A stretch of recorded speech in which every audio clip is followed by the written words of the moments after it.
Inginkah jenengan dijadikan Allah sebagai kekasihnya?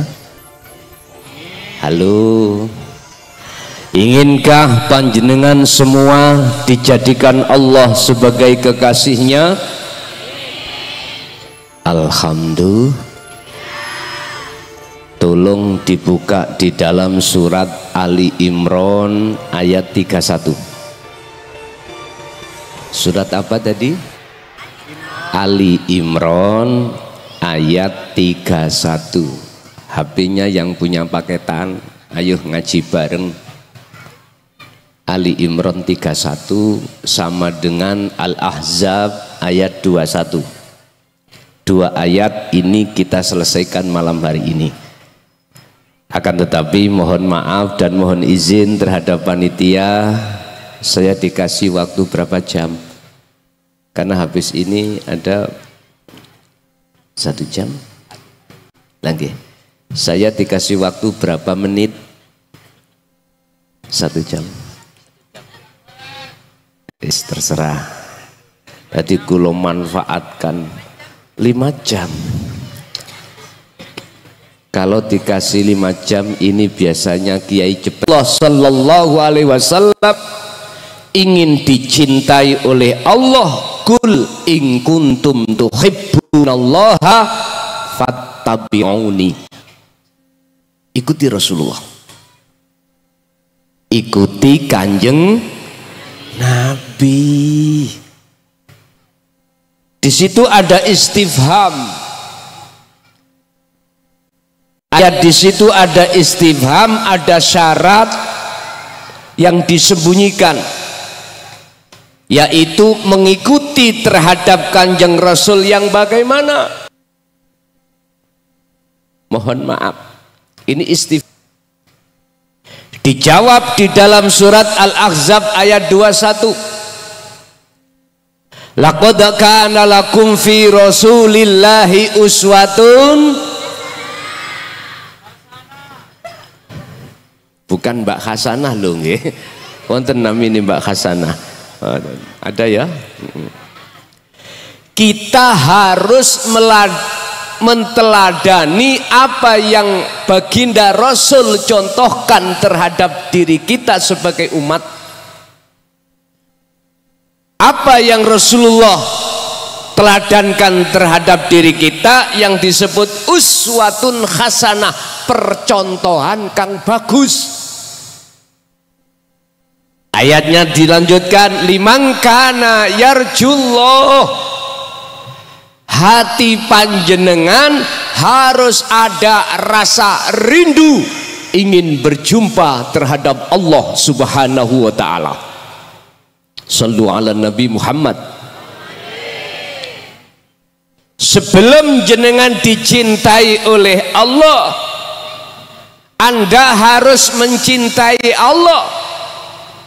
Jikalau kau ingin mencintai Allah dengan benar, ikutilah Kanjeng Nabi.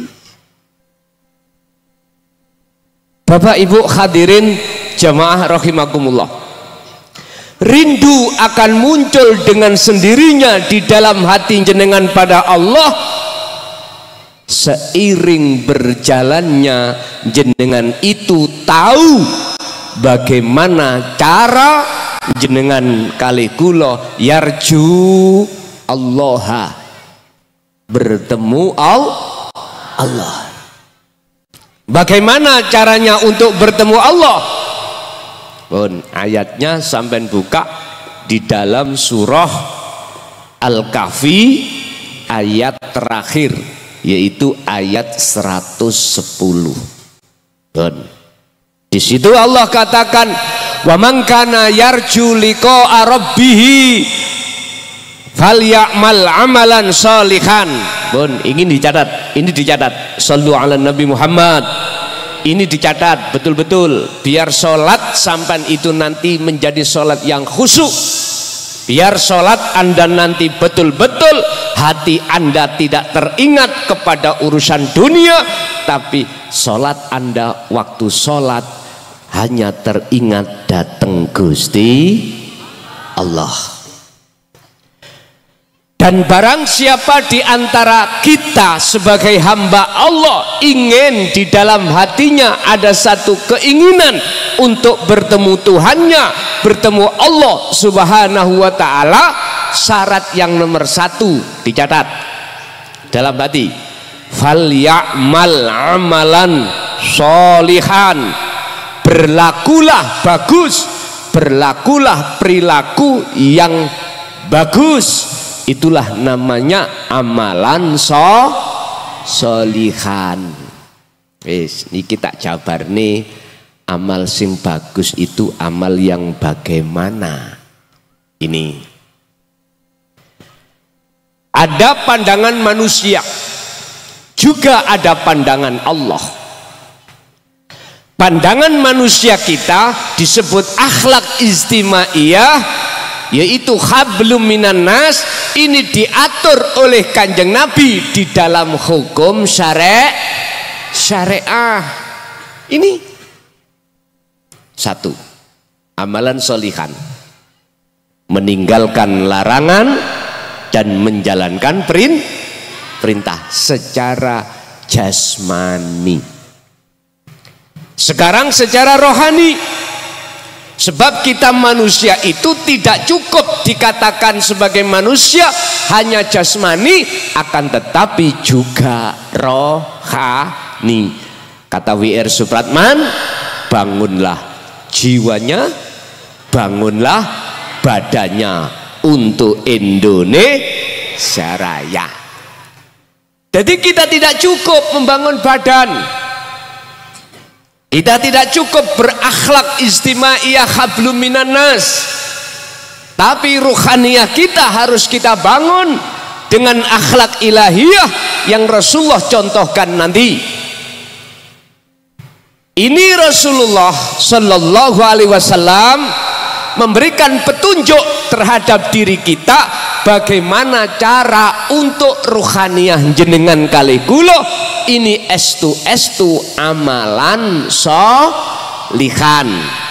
Contoh jenengan apabila ada tetangga bisa beli mobil, hati jenengan mengucapkan alhamdulillah, rasa syukur hati jenengan terhadap Allah. Walaupun kita belum dikasih Allah rezeki mobil, tapi tetangga kita sudah dikasih mobil. Mudah-mudahan nanti kalau kemantenan itu bisa kita lah penak nggih. Tapi nek Mojokerto beda, kadang-kadang iku tanggane iso beli mobil gitu ya. Jawabannya gini, utang dari mana?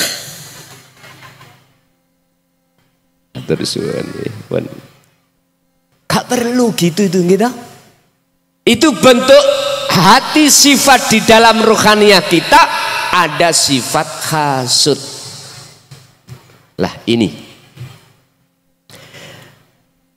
kumohon Bapak Ibu khususnya, ayo kita bangun ruhaniyah. Wabtaghi fima ataqallah darul akhirah. Ayo kita bangun, ayo kita bangun. Caranya bagaimana? Fal ya'mal amalan sholihan. Kanjeng Nabi niku nggih nderekake contoh bagaimana cara jenengan kali kula supaya sholatnya bisa khusyuk, lakune ati supaya bener, bersifat ingkang akhlak, berakhlak ilahiyah, supaya ati iku estu dekat, takarrub dan bertemu Gusti Allah. Caranya bagaimana? Jawabannya ada di surat Al-Ahzab ayat 41-42. Cara jenengan kali kula dikatakan fal ya'mal amalan sholihan, ruhaniyah jenengan, hati jenengan ikuti surat Al-Ahzab ayat 41-42 dan atau surat Al-Insan ayat 25-26. Bagaimana bunyinya? Ya ayyuhalladzina amanu dzkuru kurullaha dzikron katsiran fasabbihuhu bukratan wa asila. Wahai orang-orang yang sudah beriman, ingatlah kau pada Allah dzikron, dengan sungguh-sungguh ingat, dengan sebenar-benarnya ingat. Mana yang dimaksud kalimat dzikron? Nyun sewu, bahasa Maduranya ingat itu apa? Ingat, engak, ngaten nggih. Engak itu gini Bapak Ibu, hati kita engak, ingat, sadar dalam hati loh ya, bahwasanya apa yang muncul dan timbul dari diri kita sebagai makhluk, gerakan apapun makhluk, itu yang menggerakkan hanyalah Allah. Walillahil masyriq wal maghrib, mulai jagat timur sana, timur ya, sampai jagat barat, semua makhluk sekecil dan sebesar apapun itu milik Allah, dan bisanya bergerak, yang mengatur dan yang menggerakkan hanyalah Allah. Mana Allah yang dimaksud? Kata Kanjeng Nabi, ilahukum ilahu wahid, itulah Tuhan yang Maha Esa. Qul huwallahu ahad, katakanlah Muhammad bahwasanya Allah itu Esa. Siapa yang hafal Pancasila? Pancasila pertama kan dibuka sila pertama, ketuhanan yang maha. Umur 60 ke atas perempuan tak kasih 100.000. Nanti aja, nanti. Umur 60 loh, 60 ke atas ibu hafal, maju langsung tak kasih 100.000. Lumayan, kena dibuat beli uyah nanti ya. Nanti aja season yang terakhir aja sebelum kami turun. Pun kita teruskan. Cara untuk bisa bertemu Anda kepada Allah ketika sholat, fal ya'mal amalan sholihan, hati jenengan harus berzikir, harus engak. Engak kalau kita yang berdiri, itu yang ada yang mendirikan. Kita rukuk, ada yang merukukkan. Iktidal, sujud, duduk, membaca rukun-rukun sahnya sholat, itu semua bersumber dari Allah Subhanahu. Hati Anda harus merasakan kehadiran Allah di dalam diri Anda, sebab kita sebagai makhluk sesungguhnya sifatnya la haula wala quwata illa billahil aliyil. Kita makhluk ini ora iso, tidak bisa berdiri sendiri kalau tidak ada yang mendirikan. Kita rukuk nggak ada, kita bisa rukuk sendiri jikalau tidak dirukukkan Gusti Allah. Hati harus terus merasakan kehadiran Allah. Waktu sholat, jikalau jenengan mau berzikir seperti ini, dzikron kelawan dzikir, dengan dzikir yang sebanyak-banyaknya, aku yakin inilah cara untuk menanamkan munculnya rasa rindu bertemu Allah. Yang kedua, syarat untuk bertemu Allah miturut surat Al-Kahfi ayat 110, wala yusyrik bi'ibadati rabbihi ahada. Janganlah kau ketika sholat dalam hatimu teringat selain Allah. Bahasanya wala yusyrik, jangan kau menyekutukan Allah. Jangan ada dalam hati kita ketika sholat, ibu-ibu ketika masak, ibu-ibu ketika nyuci baju, bapak ketika kerja, hati itu ada selain Allah. La taj'alu ma'allahi ilahan akhar, janganlah di dalam hatimu ada selain Allah. Lah untuk supaya tidak ada selain Allah, kembali lagi kepada Al-Ahzab 4142, berzikir terus menerus, fasabbihuhu bukratan wa asila, lakukanlah itu baik siang maupun malam. Abot napa mboten? Berat atau ringan? Berat Kak buat kita yang belum menjalankan, tapi akan ringan bagi kita yang sudah terbiasa menjalan. Kita masak Bu, ulek-ulek kan enak adi buat zikir. Jenengan ngulek ini kalau tidak ada Allah yang menggerakkan, apa bisa ngulek sendiri? Gak bisa. Hati merasakan kehadiran Allah di dalam diri kita yang menggerakkan kita. Allahumma sholli ala Muhammad. Pun fattabi'uni, kembali kepada surat Ali Imran 31. Inilah cara untuk mengikuti teladannya Kanjeng Nabi. Kata Rasul, jikalau kau betul-betul mengikuti aku, fattabi'uni, maka jawabnya di situ, yuhibbukumullah, Allah akan mencintai panjenengan. Alhamdulillah. Berarti cinta kita diterima oleh Allah iku sebab kita telah melepaskan cintane hati kita pada selain Allah. Pertanyaannya sekarang yang perlu sampai bawa ketika nanti mau tidur, apakah hati kita masih mencintai selain Allah? Jangan dijawab. Iku sampai angen-angen nanti mau tidur, apakah hatiku masih mencintai selain Allah? Allah yang ku maksud wujuduhu amamaka, wujude Allah iku ning ngarep jenengan, di depan Anda. Buka di dalam surat Al-Baqarah ayat 115. Fa'ainama tuwallu fathamma wajhullah, dimanapun kau menghadap, mengarah kemanapun, di depan kita ada wajahnya Gusti,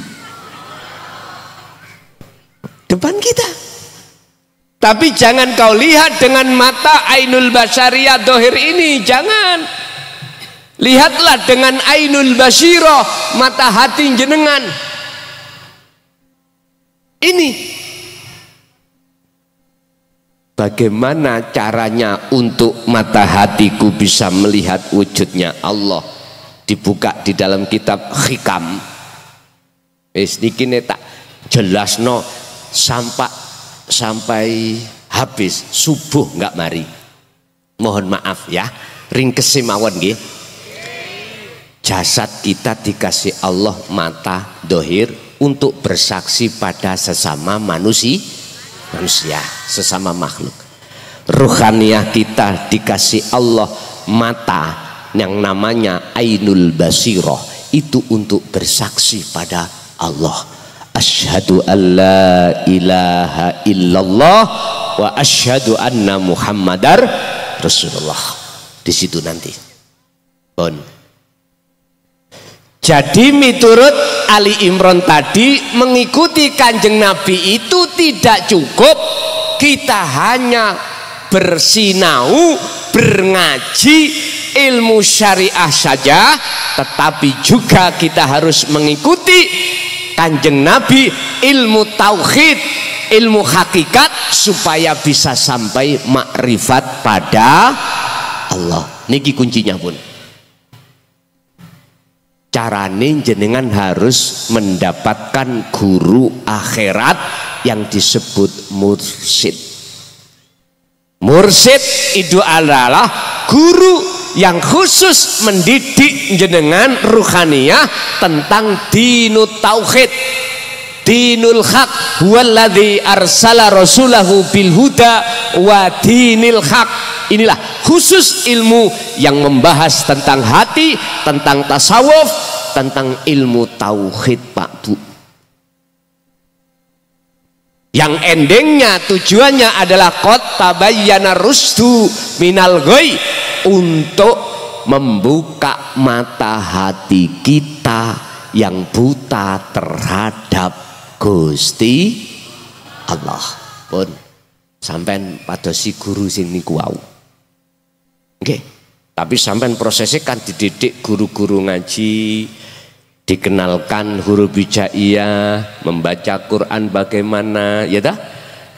Hadisnya bagaimana, ilmu hadisnya, ilmu Qurannya bagaimana, ilmu fikihnya bagaimana, ilmu balaghah manteknya bagaimana, ilmu alatnya bagaimana, pondokkan anak-anak kita. Sebab zaman yang seperti ini Bapak Ibu, anak kalau sudah lulus SD atau tidak, nggak lekas sampean buang ke pondok, nggak jenengan pondok kan, khawatir dampak lingkungan niku luar biasa. Makanya jangan salahkan jikalau ada anak yang berani terhadap orang tua, dikarenakan ketika saat masa pendidikan ilmu syariah kita abaikan. Kula hanya mengharapkan, memberikan saran, putra Anda, anak-anak kita lulus ibtidak, lulus SD langsung dibuang ke pondok pesan. Gus, danane ra enek Gus. Sampeyan jangan mamang khawatir kepada Allah. Percayakan pada Allah. Segala apapun, wa aslimu lahu, serahkan pada Allah. Aku yakin kalau hati jenengan sudah pasrah pada Allah, pasti Allah memberikan jalan demi perjalanan anak ini dalam rangka mengikuti, menteladani Kanjeng Nabi, baik secara ilmu syariahnya ataupun ilmu hakikatnya. Wis kula dongakno jenengan iki diweni Gusti Allah dalani rezeki gampang. Wa may yattaqillaha yaj'al lahu makhrajan wa yarzuqhu min haitsu la yahtasib. Sing penting ati sampean iki bertakwa dateng Gusti Allah. Takwa iku termasuk jenengan wau menteladani Kanjeng Nabi. Terus bagaimana kesalahan-kesalahan saya berbentuk bercinta pada selain Allah? Wa yaghfir lakum dzunubakum. Miturut surat Ali Imran, Allah ampuni segala kesalahan-kesalahan baik secara jasmani, lebih-lebih rohaniah kita yang telah mencintai selain Allah itu diampuni dening Gusti. Alhamdulillah. Kesimpulan, jikalau kita sebagai makhluk hati ini ingin mencintai Allah dengan benar, dan Allah akan mencintai atau menjadikan panjenengan sebagai kekasihnya, yuhibbukumullah, maka ikutilah, teladanilah Kanjeng Nabi Muhammad Sallallahu Alaihi Wasallam, baik secara jasmani syariate, lebih-lebih rohani hakikate. Wis mugi-mugi sedikit ilmu yang Allah berikan pada malam hari ini betul-betul bermanfaat, barokah terhadap kita dan keluarga kita ila yaumil qiyamah.